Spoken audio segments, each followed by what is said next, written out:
Hi everyone, welcome back to my channel. Post ఆఫీస్లోనే ఒక best insurance policy గురించి అయితే ఈరోజు ఈ వీడియోలో మీకు క్లియర్గా ఎక్స్ప్లెయిన్ చేస్తాను. మీ యొక్క ఏజ్ 25 నుంచి 30 సంవత్సరం మధ్యలో ఉన్న వాళ్ళు ఎవరైనా ఈ వీడియో చూస్తున్నట్లయితే స్కిప్ చేయకుండా లాస్ట్ వరకు చూడడానికి అయితే ట్రై చేయండి. అదేవిధంగా మీ యొక్క ఫ్రెండ్స్కి కానీ మీ యొక్క ఫ్యామిలీ మెంబర్స్కి కానీ ఎవరికైనా ఈ వీడియో నచ్చినాక షేర్ చేయండి. ఎందుకంటే మీరు మంత్లీ ఒక నెల శాలరీ కానీ ఎంతో కొంత వస్తుంటే మీరు ఎందులో ఇన్వెస్ట్మెంట్ చేయాలని అని మీకు ఒక డౌట్ కానీ ఒక అపోహలుగా ఉన్నట్లయితే ఈ స్కీమ్ అయితే మీరు ఎటువంటి డౌట్ లేకుండా అయితే ఎన్నుకోవచ్చు. ఇది పోస్ట్ ఆఫీస్ సంబంధించిన బెస్ట్ ఇన్సూరెన్స్ స్కీమ్ అనమాట. ఇది బెస్టా కాదా అనేది మీరు లాస్ట్ వరకు అయితే చూస్తే మీకు ఒక క్లారిటీ వస్తుంది. సో ఇప్పటి వరకు మన వీడియో చూసిన వాళ్ళు దయచేసి ఒక లైక్ అయితే ఇవ్వండి. అదేవిధంగా మొదటిసారి మన ఛానల్గా చూస్తున్నట్లయితే సబ్స్క్రైబ్ చేసుకోండి. ఓకే ఫ్రెండ్స్, ఆలోచన చేయకుండా మనమైతే వీడియోలోకి వెళ్ళిపోదాము. సో ఈ స్కీమ్ నేమ్ వచ్చి పోస్టల్ లైఫ్ ఇన్సూరెన్స్ స్కీము. ఇది డిగ్రీ హోల్డర్ నుంచి ప్రతి ఒక్కరైతే అప్లై చేసుకోవచ్చు. ఎంప్లాయీస్ కావచ్చు, అదేవిధంగా private employees, government employees, degree holders, IT holders, engineerings, doctors, ఇలా ప్రతి ఒక్కరైతే అప్లై. ఒకప్పుడు అయితే ఈ స్కీమ్ అనేది ఓన్లీ ఎంప్లాయీస్కి, ప్రైవేట్ ఎంప్లాయీస్ మాత్రమే ఉండింది. ఇప్పుడైతే డిగ్రీ హోల్డర్స్ కూడా ఈ యొక్క పాలసీని తీసుకోవచ్చు. ఈ పాలసీ ప్రత్యేకత ఏంటంటే మనము సేవ్ చేసుకుంటూ మనకి లాస్ట్లో ఒక మెచ్యూరిటీ అమౌంట్ అయితే మనము మంత్లీ ఒక అమౌంట్ అనేది ఫిక్స్డ్ చేసుకుని దాన్ని డిపాజిట్ చేసుకుంటూ వెళ్తుంటాము. మనకు మెచ్యూరిటీ అయినాక ఒక అమౌంట్ అయితే రావడం జరుగుతుంది. సో ఇందులో మీకు ఏదైనా జరిగితే, ఒక ప్రమాదం సంబంధించి ఏదైనా జరిగినా కూడా దీని యొక్క పాలసీ వాల్యూ అనేది కూడా మొత్తం ఇవ్వడం జరుగుతుంది అనమాట. ఈ పాలసీలు అనేది అదే చాలా బెనిఫిట్. ఇందులో ఇంకా మీకు ఎలాంటి ఉపయోగాలు ఉన్నాయి, మన మధ్యలో ఏమైనా రిస్క్ అయితే ఎలా తీసుకోవచ్చు, లేదు మనకు ఏదైనా అవసరమైతే ఎలా తీసుకోవచ్చు, దీని కండిషన్స్ ఏంటి, రూల్స్ అనేది ఇప్పుడు స్టెప్ బై స్టెప్ మనం క్లియర్గా తెలుసుకుందాము.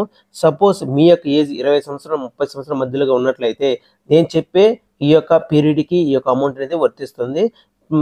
మీకు తర్వాత ఏజ్ అయితే పెట్టుకోలేమా అంటే ఉంటుందండి. ఇది ఈ యొక్క పోస్టల్ లైఫ్ ఇన్సూరెన్స్ స్కీమ్ అనేది ఏజ్ని బట్టి, మీ యొక్క ప్రీమియం బట్టి, మీరు ఎన్నుకున్న ఆ పాలసీ వాల్యూని బట్టి ప్రీమియం అనేది జనరేట్ అవుతుంది.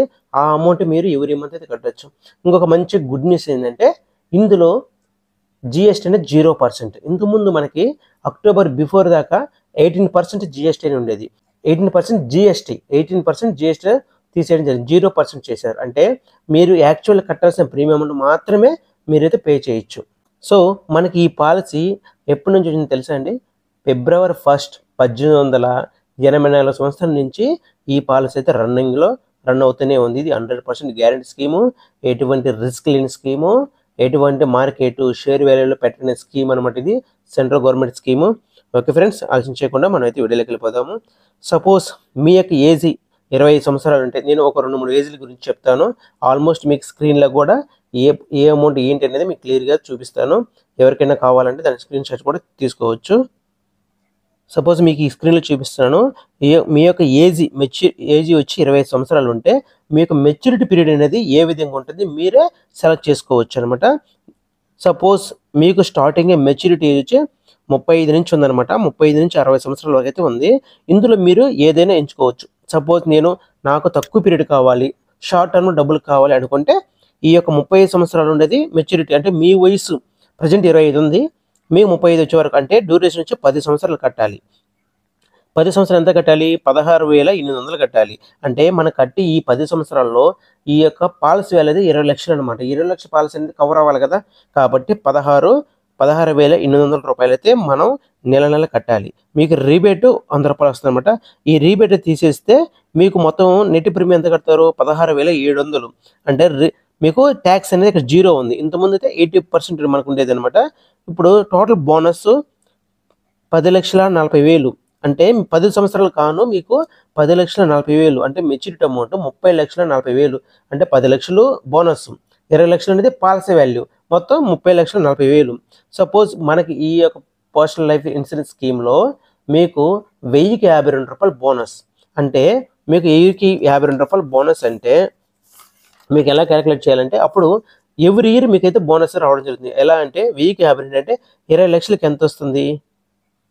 20 లక్షలకు వచ్చి 1,04,000 వస్తుంది. 1,04,000 ఇంటూ 10 సంవత్సరాలు అప్పుడు ఎంత వస్తుంది? 10,40,000 బోనస్ అయితే ఇలా ఎవ్రీ ఇయర్ మీకు బోనస్ అయితే యాడ్ అవుతుంది. మొత్తం 30,40,000. సపోజ్ మీరు నేను ఈ విధంగా మీరు 16,700 నెట్ ప్రీమియం కడుతుంటే సంవత్సరానికి అప్పుడు ఎంత నెల నెల వచ్చి 16,700. అప్పుడు సంవత్సరానికి ఎంత కడతారు మీరు? 2,04,000 కడతారు. సపోజ్ నేను నెలకు కట్టను, ఇయర్లకు ఒకేసారి పే చేస్తానంటే మీరు అప్పటికి ఇయర్లు ఒకేసారి కట్టడం వల్ల రీబేట్ అనేది మీకు ఇంకా 1,200 వరకు రీబేట్ అనేది ఇంకా తగ్గుతుంది అనమాట. 1,200 రీబేట్ తగ్గుతుంది. అప్పుడు ఎంత వస్తుంది? 1,94,360. అంటే మనం నెల నెల కడితే 2,04,400 కడతాము. అదే ఇయర్కి ఒకేసారి కట్టడం వల్ల 1,94,360. అంటే మొత్తం ఎంత మనకి సేవ్ అవుతుంది? డిఫరెన్స్ ఎంత వస్తుంది? 6,040 రూపాయలు అనేది ఒక ఇయర్కి మీరు సేవ్ అవుతుంది అనమాట. సో ఇంటూ 10 సంవత్సరాలు కదా. ఇలా ఎవరి ఇయర్ మీరు ఇయర్లు కడితే మీకు 6,000 చొప్పున 10 సంవత్సరాలు కదా 60,040 రూపాయలు. సో అంటే మీరు పాలసీ వాల్యూ అంతా 20 లక్షలు. 20 లక్షల నుంచి మీరు 60,040 తీసేస్తే మీరు కట్టేది ఎంత?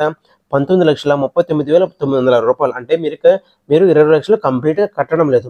మీరు తీసుకున్న పాలసీ వాల్యూ కన్నా తక్కువే కడుతున్నారు. అయినా మీకు మాత్రం మెచ్యూరిటీ అమౌంట్ అనేది 30,40,000 వరకు వస్తుంది. సో ఈ విధంగా 10 ఇయర్స్కి అయితే వస్తుంది. సపోజ్ నాకు ఇంకొంచెం నేను లాంగ్ పెట్టుకోవాలనుకుంటున్నాను, నేను 16,000 కట్టలేను. అలాంటప్పుడు ఎట్లా?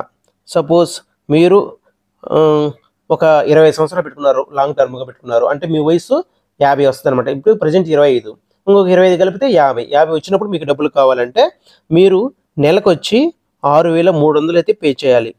6,300 అంటే సంవత్సరానికి ఎంత? 75,600. అదే ఒకేసారి కానీ పే చేస్తే నేను ఇయర్లో పాలసీ కంటే 73,320 రూపాయలు. సో డిఫరెన్స్ ఎంత వచ్చింది మనకి? ఎంత సేవ్ అవుతుంది? 2,280 రూపాయలు. ఇలా 25 సంవత్సరాలు మీకు సేవ్ అవుద్ది. అంటే 57,000 రూపాయలు మీరు అదనంగా మీరు కట్టాల్సిన అవసరం లేదు. అదే నెల నెలలు కట్టయితే ఆ 57,000 కూడా మీరు ఎక్స్ట్రాగా కట్టాలి. అంటే మొత్తము అందులోంచి మీరు తీసేస్తే 19,43,000 మాత్రమే మీరైతే పే చేస్తారు. 20 లక్షలు గాను 19,43,000. మీకు మొత్తం బోనస్ ఎంత వస్తుందంటే 26 లక్షలు బోనస్ వస్తుంది మీకు. ఈ 25 సంవత్సరాలకి 26 లక్షలు. అంటే ఎవ్రీ ఇయర్ మీకు ₹1,00,000 బోనస్ అనేది మీ అకౌంట్లో యాడ్ అవుతుంది. 26 లక్షలు మొత్తం 46 లక్షలు అనేది మీకు మెచ్యూరిటీ అమౌంట్. మీ 50 సంవత్సరాలు వచ్చినప్పుడు ఒక 46 lakhs తీసుకుంటే ఎంత మనకి హ్యాపీ. ఇలాంటి పాలసీ కానీ మీరు ఒక్కటి తీసుకుంటే చాలండి, ఇలాంటి స్కీమ్ అయితే తీసుకోవలేదు. సో ఇందులో రిస్క్ కేటగిరీ కూడా వస్తుంది, అది ఎలా కూడా చెప్తాను. నెక్స్ట్ లేదు నేను ఇంకొంచెం ఎక్కువ పెట్టుకోవాలా, తక్కువ కావాలా అనుకుంటే సపోజ్ మీరు 60 సంవత్సరాలు తీసుకున్నాను అనుకోండి. 60 సంవత్సరాలు వచ్చినప్పుడు నేను తీసుకుంటాను, నాకు మధ్యలో ఎటువంటి అమౌంట్ అవసరం లేదు. ఎందుకంటే 35 సంవత్సరాల టర్మ్ అనమాట. సో 35 సంవత్సరాల టర్మ్ పెట్టుకుంటే మీకు నెలకి 4,300 పడుతుంది. అంటే 12 నెలలకి, అంటే నెల నెల కట్టుకుంటూ పోతే 51,600. అంటే ఇయర్లో ఒకేసారి కడితే 50,040 రూపాయలు వస్తుంది. అంటే డిఫరెన్స్ ఎంత? 1,560 రూపాయలు ఇంటూ 35 సంవత్సరాలు వేసుకోండి. ఎంత? 54,600. సో ఈ 54,600 35 సంవత్సరాలు మీరు పే చేయరనమాట. ఇదే మీకు కమిషన్ రూపంలో కస్టమర్కి డిపార్ట్మెంట్ అయితే ఇవ్వడం జరుగుతుంది. సో 20 లక్షల్లో 54,600 కానీ మీరు తీసిస్తే మీరు 19,45,400 రూపాయలు మాత్రమే మీరు పాలసీ వాల్యూ అయితే మీరు కడుతున్నారు. కట్టడం వల్ల మీకు బోనస్ వరకే 36,40,000 వస్తుంది. టోటల్ ఎంత? 56,40,000 వస్తుంది. ఇదేనండి నేను తమ్ముళ్ళలో పెట్టింది. సో నెలకి 4,300 కడితే మీరు మీకు వయసు 60 ఇస్తే ఎంత వస్తుంది? 56,40,000. సో మనకి శాలరీ పెరిగొక్కుంది, మనకు కట్టే అమౌంట్ చిన్నదిగా అనిపిస్తుంది. లేదు నాకు ఇంకా కావాలంటే మీరు 30 లక్షలు కూడా పెట్టుకోవచ్చు పాలసీ వాల్యూ. అప్పుడు 70 లక్షలు 80 లక్షలు అలా వస్తుంది అనమాట. సపోజ్ ఇయర్లీకి మంత్లీకి ఏంటి డిఫరెన్స్? ఇప్పుడు అమౌంట్ చూశారు కదా, మరి ఇంకేమైనా బెనిఫిట్స్ ఉన్నాయా? ఇయర్కి కట్టడం వల్ల మీ యొక్క పాలసీ అనేది మీరు అడ్వాన్స్గా కడుతున్నారు కాబట్టి మీ పాలసీ ఎప్పుడు యాక్టివ్లోనే ఉంటుంది. సపోజ్ ఏదైనా రిస్క్ జరిగితే మీకు ఎటువంటి అమౌంట్ డిడక్షన్ లేకుండా సమ్మస్డ్ అంటే 20 లక్షల పాలసీ వాల్యూ అనేది మీకు ఎటువంటి అమౌంట్ డిడక్షన్ లేకుండా వస్తుంది. సపోజ్ పాలసీ మంత్లీ కడితే రాదా అంటారు, వస్తుంది. ఎప్పుడు? డిస్కంటిన్యూ లేకుండా, అకౌంట్ అనేది ఇన్యాక్టివ్లో ఉండకూడదు. ఉన్నప్పుడు అది డిడక్షన్ అనేది కొంచెం పడుకుంటుంది. ఎందుకంటే అది డిస్కంటిన్యూ అకౌంట్ కాబట్టి మనము అడ్వాన్స్ కట్టడం వల్ల మనకి అమౌంట్ తగ్గుతుంది, రిస్క్ ఫ్యాక్టర్ ఉంటుంది, ప్లస్ మనం మెచ్యూరిటీ అమౌంట్ కూడా ఫుల్ పేమెంట్ అనేది మనకు రావడం జరుగుతుంది. సపోజ్ మధ్యలో డబ్బులు అవసరం ఎలా అంటే మీరు ఇందులోంచి మీరు డబ్బులు అవసరమైతే అర్జెంట్ అయితే 3 ఇయర్స్ తర్వాత మీరు ఒక లోన్ రూపంలో కొంచెం అమౌంట్ అయితే తీసుకోవచ్చు. దానికంటే మళ్ళీ మీరు తిరిగి అయితే కట్టుకోవడానికి అవకాశం ఉంది.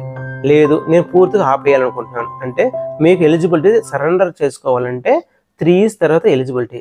సపోజ్ మీరు నా సజెషన్ అయితే ఒకవేళ మీరు మధ్యలో ఆపుకోవాలి అనుకుంటే 5 ఇయర్స్ తర్వాత ఆపుకుంటే బెటర్. ఎందుకంటే ఈ 5 ఇయర్స్ బోనస్ ప్లస్ మీరు కట్టిన డబ్బులు అందులో నుంచి సరెండర్ వాల్యూ వస్తుందన్నమాట. సపోజ్ 3 ఇయర్స్ అయిందనుకోండి మీకు బోనస్ అనేది యాడ్ అవుతుంది అనమాట. అందువల్ల మీకు అమౌంట్ అనేది తక్కువ వస్తుంది అనిపిస్తుంది. కాబట్టి 5 ఇయర్స్ తర్వాత క్లోజ్ చేసుకోవాలనుకుంటే మాత్రం 5 ఇయర్స్ తర్వాత క్లోజ్ చేసుకోవడానికి ట్రై చేయండి. మ్యాక్సిమం అయితే పూర్తిగా కట్టడానికి ట్రై చేయండి. సో చాలా చాలా మంచి స్కీమ్ అనమాట. ఈ స్కీమ్ వచ్చి దీని యొక్క ఏజ్ వచ్చి 19 నుంచి 55 సంవత్సరాలు ఉన్న వాళ్ళు ఎవరైనా అప్లై చేసుకోవచ్చు. డిగ్రీ నుంచి ఎంప్లాయ్మెంట్ వరకు ఎవరైనా అప్లై చేసుకోవచ్చు. ఇందులో 1.5 lakhs అనేది ఇన్కమ్ ట్యాక్స్ స్లాబ్ కూడా చూపించుకోవచ్చు. ఇప్పుడైతే లేదు, ఫ్యూచర్లో అయితే ఒకవేళ ఉంటే 1.5 lakhs దాకా చూపించుకోవచ్చు. సరెండర్ అనేది 3 ఇయర్స్ తర్వాత ఆపుకోవచ్చు. లోన్ అనేది 3 ఇయర్స్ తర్వాత మనం లోన్ రూపంలో పెట్టుకోవచ్చు. సో చాలా చాలా యూజర్ ఫ్రెండ్లీగా ఉంటుందన్నమాట. ఈ యొక్క బోనస్ రేట్ అనేది 1052 రూపాయలు. మీకు పైన నేను క్లియర్గా ఎక్స్ప్లెయిన్ చేశాను. సో ఈ సపోజ్ డెత్ అయ్యారు, డెత్ మధ్యలో ఏమైనా జరిగితే మీ యొక్క పాలసీ వాల్యూ అనేది నామినేషన్కి ఆ యొక్క నామినీకి మొత్తం 20 lakhs పాలసీ వాల్యూ అనేది ఇవ్వడం జరుగుతుంది. సో మనం ఎక్కువ సంవత్సరాలు కట్టాము, తర్వాత ఏమైనా జరిగిందంటే ఆ కట్టిన డబ్బులు కూడా ప్లస్ మీ యొక్క పాలసీ వాల్యూ మొత్తం కలిపి అయితే రావడం జరుగుతుంది. సో ఈ విధంగా మనం పాలసీ సేవ్ చేసుకుని అయితే ట్రై చేయండి. సో ఈ వీడియో మీకు నచ్చినట్లయితే లైక్ చేయండి. మీ యొక్క ఫ్రెండ్స్కి ఎవరైనా ఎంప్లాయీస్ కావచ్చు, డిగ్రీ హోల్డర్ కావచ్చు, కష్టపడి చదువుకుంటూ షాపులు పెట్టుకుంటూ అలాంటి ఉన్న వాళ్ళకు కూడా ఈ వీడియో అయితే షేర్ చేయండి. సో మొదటిసారి మన ఛానల్ చూస్తున్నట్లయితే సబ్స్క్రైబ్ చేసుకోండి. ఇలాంటి మరిన్ని మీకు సేవింగ్స్ పథకం గురించి నేనైతే ఈ వీడియోలో క్లియర్గా ఎక్స్ప్లెయిన్ చేస్తాను. Thank you friends. Thank you for watching this video.